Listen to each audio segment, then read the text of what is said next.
예, 부실한 배상안이다라는 지적들이 많은데 그렇다면 정부는 왜 이런 해법을 내놨는지 이번에는 그 배경을 짚어보겠습니다.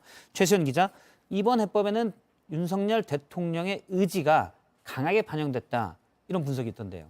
네, 처음부터 끝까지 윤 대통령의 의지가 강하게 반영된 걸로 보입니다. 취재를 좀 해봤더니 예. 참모진들이 오히려 속도 조절을 해야 되는 거 아니냐 이런 속도 조절론을 했다고 합니다. 그런데 오히려 윤석열 대통령이 계속 미루면 언제 결과를 내겠냐, 총선 전에 할 거냐 이렇게 얘기를 하면서 매를 맞더라도 빨리 맞아야 한다 이런 취지로 얘기를 한 걸로 전해집니다. 그러니까 여러 정치적인 고려까지 한 걸로 그렇게 보입니다.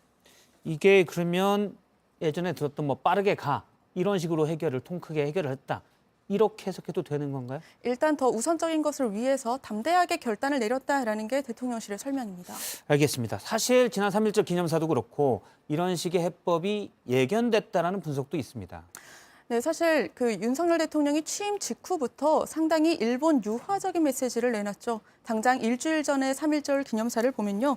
과거사 언급이 없이 이제 국권 침탈을 마치 우리 탓인 것처럼 해석되는 대목이 있어서 논란이 됐었습니다. 예. 또 앞서 지난해 9월 뉴욕에서는 정상회담 일정이 차질을 빚었을 때 윤 대통령이 직접 기시다 총리가 있던 곳까지 찾아가서 약식 회담을 하기도 했습니다. 또 인사들을 한번 보면요. 이 강제징용 지원재단 이사장 그리고 정경련 회장의 보수 인사가 취임을 했는데요. 이 3자 변제를 통한 해법의 틀을 미리 준비해온 것 그런 측면으로도 볼 수 있습니다. 그런데 이번 보면 물론 이제 미국이 한미일 협력을 해야 되는데 일본과 우리가 계속 사이가 안 좋으니 미국이 계속 압박을 해서 우리가 그런 압박을 느껴서 좀 서둘렀다 볼 수 있는데 일본은 느긋했단 말이에요.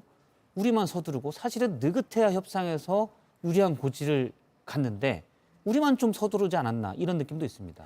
물론 외교라는 게 상대가 있는 문제다 보니까 상대의 반응을 조금 더 지켜볼 필요가 있습니다. 그런데 이 내부적으로는 사실 3월 말에 한일 정상회담이 열릴 수도 있다 이런 가능성이 얘기가 좀 나오고 있는데요. 이 대통령실 고위 관계자는 셔틀 외교가 12년 동안 중단이 됐다라고 하면서 예. 양국이 이 문제를 직시하고 있다고 이렇게 가능성을 열어놨습니다. 또 윤석열 대통령이 4월 말에는 미국을 국빈 방문하는 일정도 현재 검토가 되고 있는 중이거든요.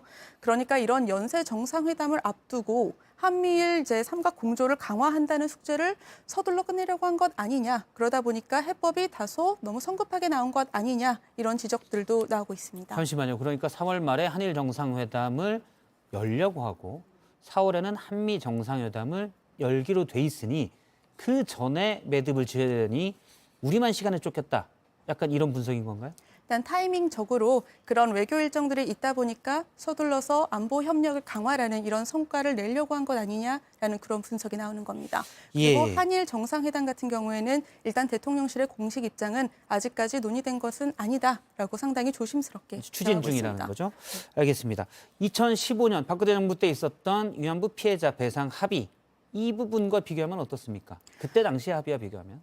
일단 사안 자체는 완전히 다르다라고 볼 수는 있습니다만 하지만 이 여론 수렴을 제대로 다 하지 않고 추진했다라는 이런 측면이 있다는 점에서 유사하다는 지적이 나오고 있습니다. 사실 오늘 일본의 경우에서 적극적인 호응이 있지는 않은 상황이거든요. 예. 그런데 이런 상황에서 경제나 안보에서 어떤 가시적인 실익이 없다면 지난번 합의 때처럼 반발이 더 심해질 수도 있습니다. 알겠습니다.